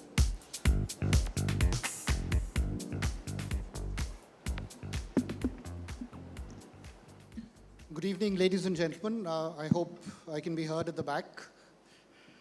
Okay. We've just heard a range of very, very interesting presentations that hopefully have given you a sense of the future. The same sense that I have, that we're heading towards a new future, a different world, and a new set of rules by which the leaders of tomorrow will have to play by. It's a time of great anticipation. It's also a time for thoughtful introspection. I have the privilege to anchor the final segment of this evening's program, a conversation with Sadhguru Jaggi Vasudev and Mr. K.V. Kamath, 2 amazing stalwarts, one a modern-day guru, the other a truly transformational business leader. A very warm welcome to you, Sadhguru, and to you, Mr. Kamath. Thank you for being in our midst. How do we build on some of the things that we've learned this evening? How do we as leaders prepare ourselves for the future? I want to start with the very idea of transformational leadership, something that we are celebrating this evening. And I have the same question for both of you. And I'll come to you first, Sadhguru. I'm sure you come across leaders from all walks of life. Can you pick out 2 or 3 qualities that you found that truly sets apart the transformational leaders from the rest? Good evening, everyone. The most important thing about being a leader is it's not because somebody wants to become a leader, he becomes a leader. That could be in the political space, but in social life and in business, it's because someone is capable of something that most other people are not capable of, he becomes a leader. He is able to see something or do something which everybody else is not able to do. So, the many leaders I have met, when I have a more intimate relationship with these people, what I find is they're extraordinary people. One reason is they pay attention to detail. Another reason is they have been constantly working on their competence rather than wanting to be leaders. Leadership has happened as a consequence, not as a desire. These are 2 things I always found with truly great leaders around us. Very interesting. Mr. Kamath, in your book, what is the DNA of a truly transformational leader? I guess there are 2 core things that I would look at. One is the ability to see the future, and second is the ability to execute on what you see. And when I say see the future, is not whims and fancies, not looking into a crystal ball. It's basically to scan the environment and maybe make that connection, that leap to what is possible from what appears impossible. And then have the conviction that this can be executed on. Again, say this can be executed on is easy. You need to make that happen too. Put the team in place, see that the team is motivated, goals are set, and then execute, drive them to success. So I think these would be the 2 key things. You asked for 2 key things, and to me, these would be the 2 key things. And you can use one example of seeing the future and execution of it in the context of, let us say, Steve Jobs. I don't have to say anything more. Sure. We also had another Steve Jobs in India. About 2 weeks ago, India lost one of her beloved sons, Dr. Verghese Kurian.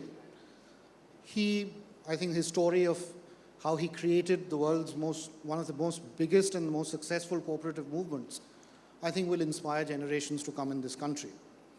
But sadly, if one were to look around, you get the sense that there are not too many Koreans around us. Then there's a growing sense that we do have a leadership vacuum, not just in business, but in politics and in all spheres of public life. So my question is, as a society, if India were to be blessed with many more transformational leaders like Korean, who leave their mark in society, what is that one thing that you reckon needs to be changed? Well, I think I entirely endorse that Mr. Verghese Kurian was a leader in the same light as Steve Jobs. I sincerely believe so. As I was driving here, I was reading the question, and actually I was trying to juxtapose what he did and what Steve Jobs did in the context of Apple. Completely different context, but I think he saw the future. And that future had to be made to happen. It wasn't there ready for the taking. And he executed on that. So I guess that he epitomizes that ability to see into the future and execute. I don't think there is one thing that you can really say that is needed in a leader or in person A or person B to make a transformational change happen. I think it's several small things, and these add up to making a success. So if you look back at last 15 years in the Indian context, I'm not looking at in the global context, when you see transformational change that has happened, let us say in government, it is just a few people. And they've happened from time to time. They've happened every 3-4 years. One transformational leader has happened, and you then see the benefits of that carried forward to the next 7-8 years. So I guess that I would stop looking at one quality and then try to look at a whole set of things that make this happen. Right. I think when it comes to jobs, it was about harnessing the technological breakthroughs. When it comes to our own Korean, the important thing is breaking the mindsets of people. A very important statement that he made during his life was when people stood for… when they lined up to collect money for the milk that they delivered, they had an issue that some people wouldn't stand with somebody else who was of a lower caste or whatever. So he said, nobody has to stand with anybody, but if you want to pay paid, you got to be in this line. So it was more about breaking mindsets and establishing a movement. This is one thing we need to understand in a country like India. Whether it's a business idea or a political idea or a social idea or an ecologically relevant idea, if it has to become nationwide, if it has to really touch people, it will not work as a policy. It has to be a movement. You have to somehow give it the quality of a movement, then only it touches everybody. Otherwise, however a great idea it may be, it still doesn't touch people because that's where Indian people still are. Right. Powerful. If you heard some of the presentations this evening, particularly what William Bissell or even Nitin Paranjpe talked about, the need for a wider and a different set of metrics that measure real progress. Now, if I were to play devil's advocate and argue that if we went with the kind of metrics that they suggest, that we'll often be left with intangibles. Now, what does that do to a school of thought that believes what you can't measure, you can't really manage? I know what I say now is going to be unpopular because we have the percentages already. Should businesses focus on their CSR or should they just focus on profit? I personally think businesses should just focus on profit. It is just that our perception of profit needs to evolve a little bit. Profit is not just about your, bi-monthly or quarterly balance sheet. Profit is about how your organization is being enriched in terms of what kind of talent is seeping into the organization, how development of human beings, the human infrastructure within the organization is growing, and how many people's lives are you touching, not through charity, but through business. See, the essence of modern business is expansion.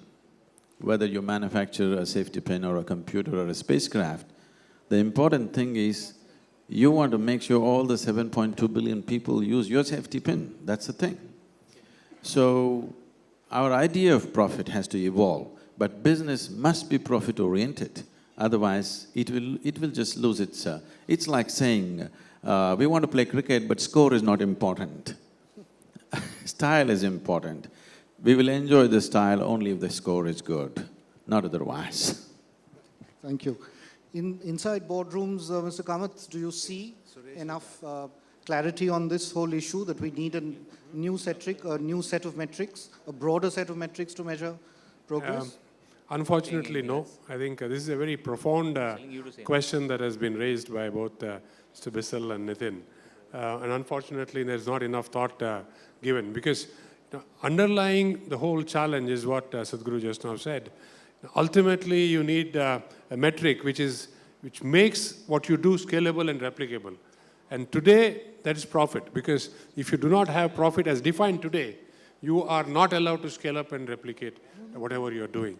I think that's where the challenge comes. A lot more thought has to go into this. I think a subtle shift has to start. We can start with a very simple thing. Then is the fiscal deficit meaningful at all or not? Honestly, because I believe that social good should come first and fiscal deficit should follow. So if fiscal deficit is at projected, if you don't do anything at 6%, that's what I read today, then that is bad. But is it bad? I do not know, because it is in the pursuit of social good that this deficit is arising. Of course, I'm assuming waste is cut out and so on and so forth. I think this is a profound question which needs more thought. But I would cheer the two leaders who have raised this question. Fantastic. I just quickly move on to another issue which I think we'd all need to think about. I think we're living in an era where leaders seem to be struggling to do the right thing. More often than not, they know exactly what needs to be done, but they simply can't bring themselves up to doing it. So the question is, are we losing the courage to do the right things? Is that disappearing for our public life? And for that, I'll call upon a rather exceptional gentleman who's in our midst this evening, who stood up many times in his career to authority, even at the risk of losing his job and wrecking his career. Dr. E. Sridharan is in our midst today, the chairman and the founder of the Delhi Metro, the chairman of the Konkan Railways. Can I request a mic to…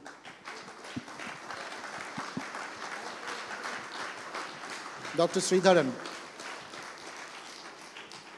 Thank you, sir, for coming all the way from Kochi to be in our midst.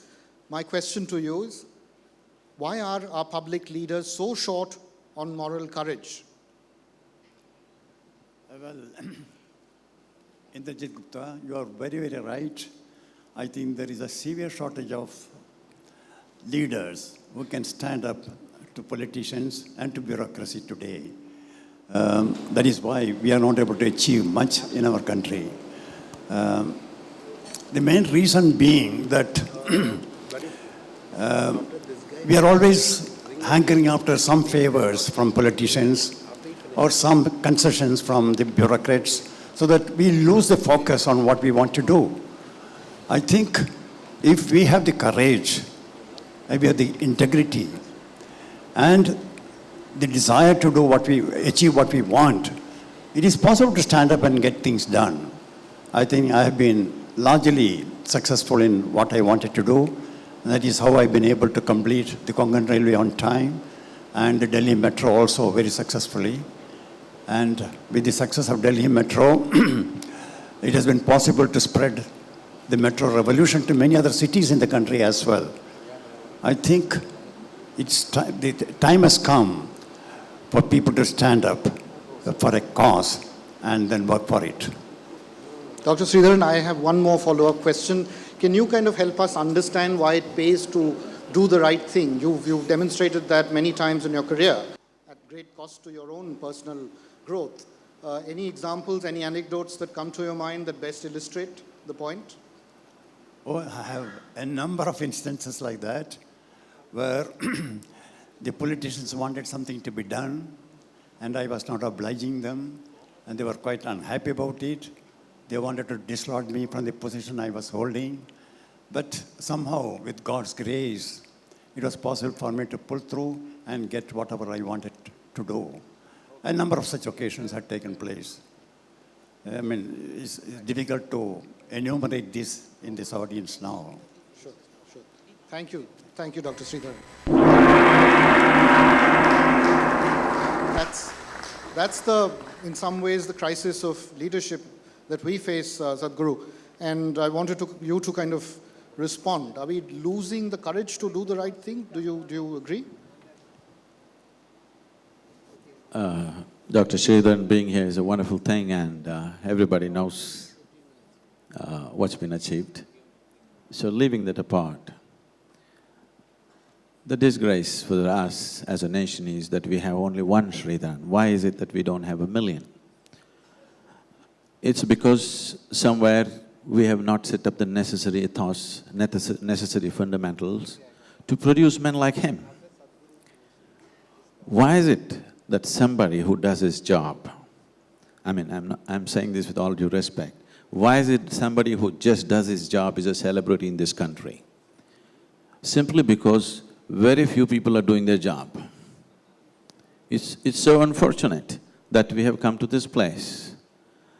This has happened because we have not taken care to produce those people. These people don't fall from the sky. An individual person makes himself like that, or a society cultures such people. We have not cultured such people. Like just now, Akhil Gupta was saying, we will beat China, we got everything. Yes, that's true. There are many cultural advantages we have, many innovative advantages we have, but we have corruption. This is like saying, I'm very healthy, I'm doing really great, but I got cancer. Everything is fine with me, all the other parameters, but I got cancer, how am I going to get rid of that? So, creating a society where integrity is valued needs to happen from a very early stage in a human life. Right now, that's completely missing, and fortunately, as a society, we have to do a lot of work on this. If we have to make sure that Sridharan is not a celebrity, that's my wish, that there must be millions of them. This country needs millions of them, not one. Very well said. Mr. Kamath, difficulty of being good, is that really that difficult to be good? I think in the context of what Sadhguru just now mentioned, it will appear to be difficult for several people. I think it needs great moral courage like Dr. Sridharan has exhibited to actually stand up to this. So I guess the question was comprehensively answered by Sadhguru. The challenge is in the process of creating the sort of people that are required to do their job, and then irrespective of whatever challenges they face, it'll take us some time. Okay, I'll come to the… Above all, why is it so difficult to do the right thing in this country? Why is it so difficult to do the right thing?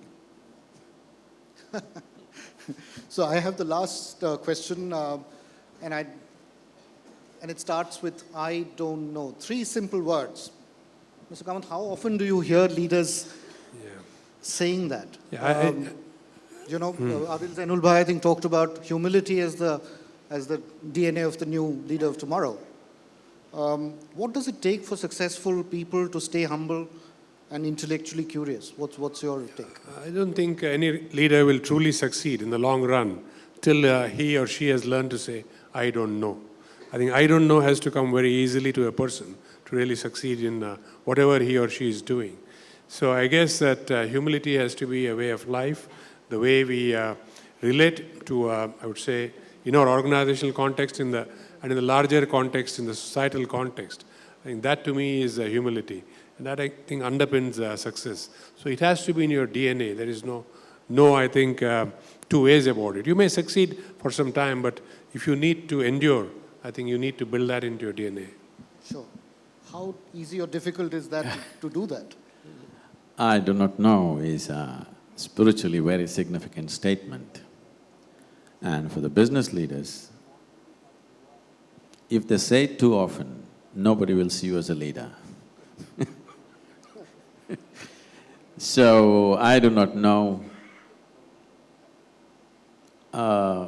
humility. Humility can be very pretentious.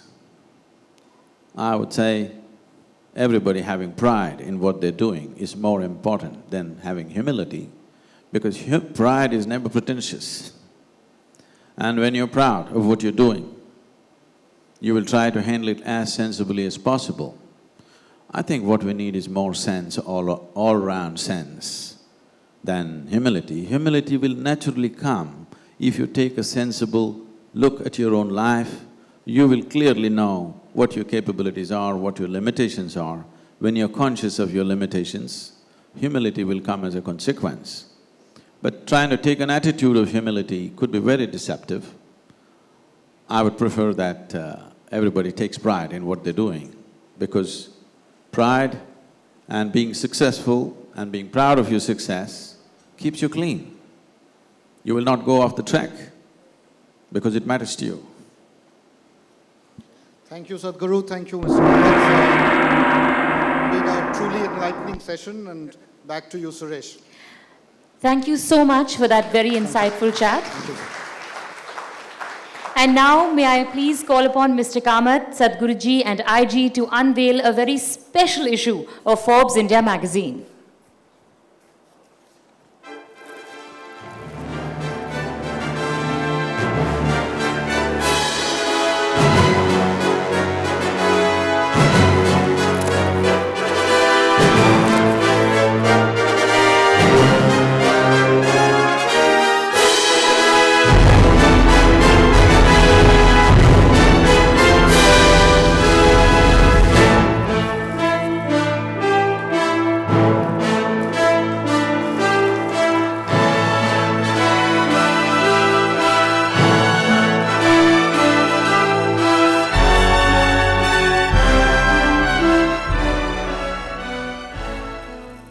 Thank you so much, Sadhguruji. IG and Mr. Kamath, may I request you to please stay back on stage for the next two awards.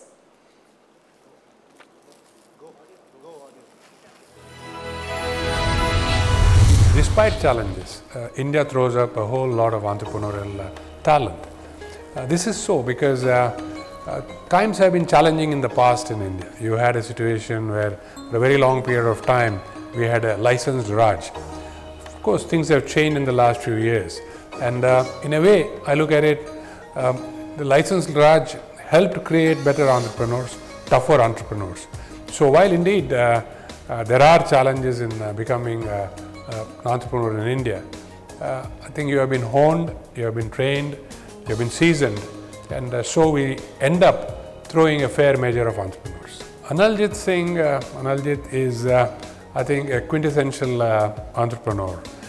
He has, I would say, experience in a very wide range of businesses. An entrepreneur who is devoted to what he does in terms of execution and staying with his projects. Well, Anand Mahindra, Anand is somebody that I have known personally for a very long period of time.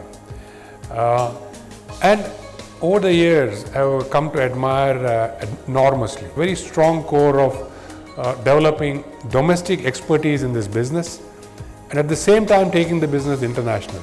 I think the sum total of all this makes Anand come into the reckoning as an entrepreneur par excellence.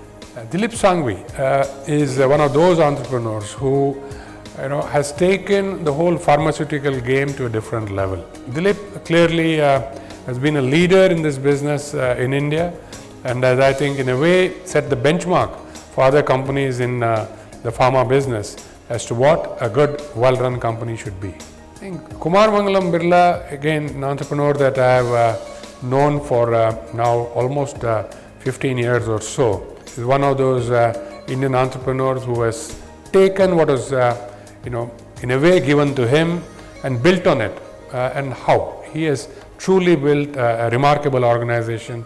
He did this while letting each of the old businesses to grow, but at the same time, being bold enough to venture into areas which very few in India did.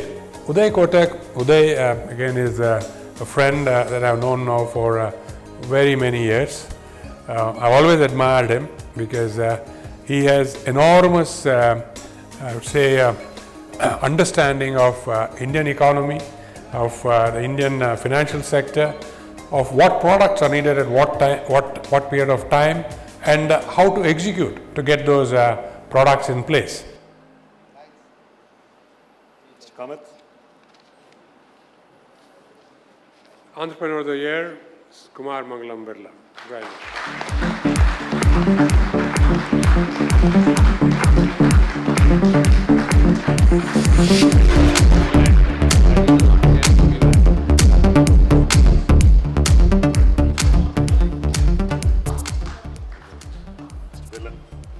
Well, it's a privilege to receive this award, and I'd like to thank Forbes and the jury for this recognition. All of us need a pat on the back from time to time, and this is a validation that we are headed in the right direction.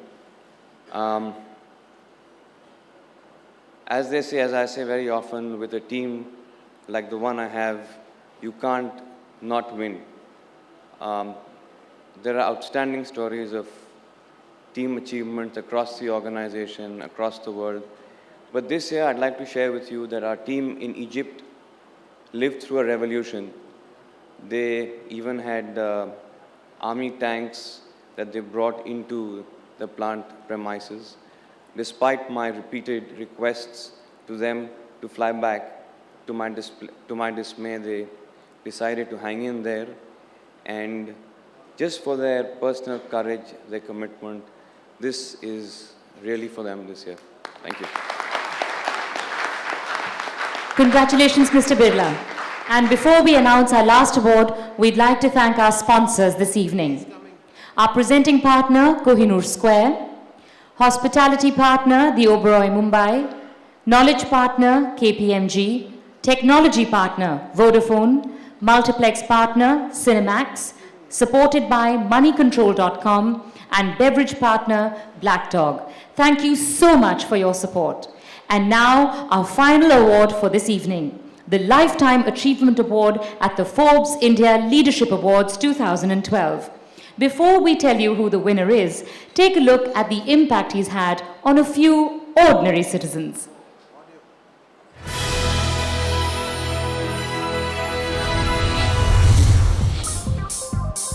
Metro has changed my life totally because today is Bharat Bandh, but I am running frequently.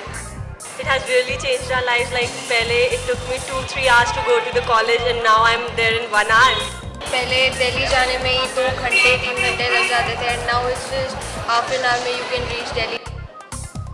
जो यार बाहर foreign में भी जाते हैं तो एक ही चीज़ है जो क्लासिक है आज के दिन पे, मेट्रो ही है. मेट्रो नहीं हो तो it's like nothing. घूमना फिरना आसान हो गया काफ़ी ज़्यादा. Metro made us safe in Delhi. ये 1.5 घंटे का सफ़र बहुत आराम से और फिर एसी हो जाता है. So thank you.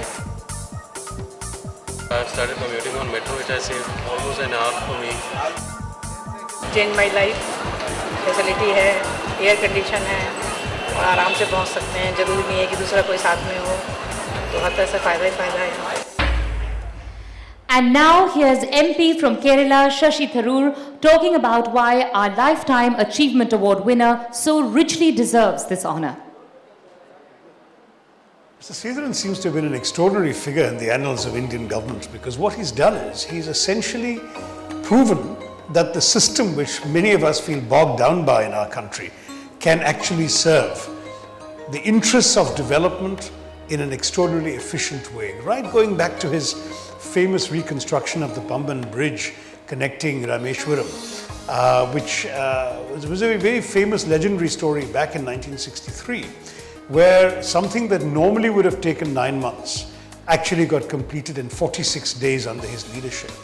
Or his building of the Konkan Railway, which was some sort of engineering marvel with bridges and tunnels and all sorts of things having to be done, again on time, ahead of time, and at the same time with extraordinary engineering skill.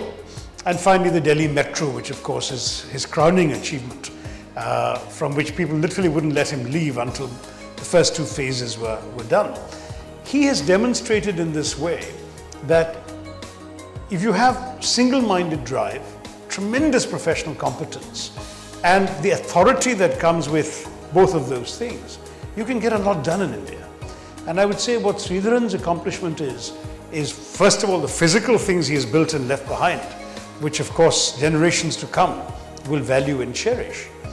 But it's also the fact that he has shown what it is possible for us to do in India, that it can be done. All we need to do is produce more Sridharans. And before I invite the legendary Mr. E. Sridharan to receive his award, let's hear from somebody who is very, very close to him.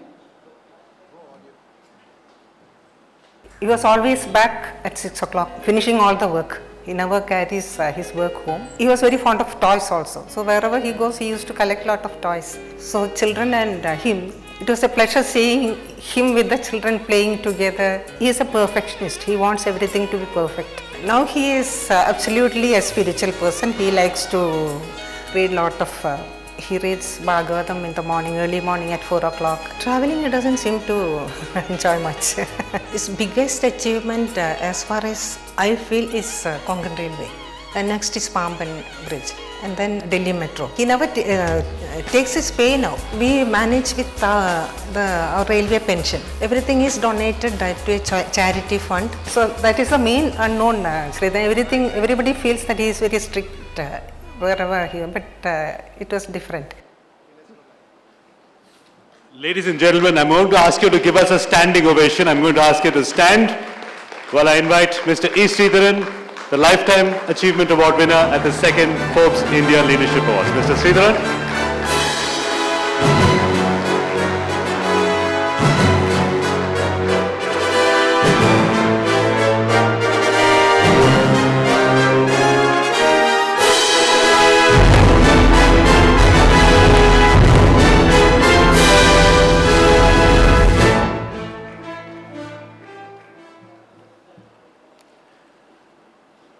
This is indeed a very proud moment for me to receive the Lifetime Achievement Award. The 58 years of my professional life has been mainly in the field of railways. I joined as an assistant engineer on the Southern Railway in 1954 and rose through the ladders as Divisional Railway Manager, General Manager Central Railway, General Manager Western Railway, and finally ended up in the Railway Board as Member Engineering.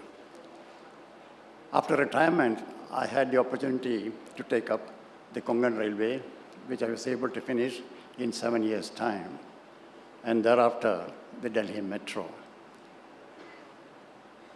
This achievement during my professional life, I believe, is only due to divine grace and divine blessing, and the support and guidance I got from my team members all the time.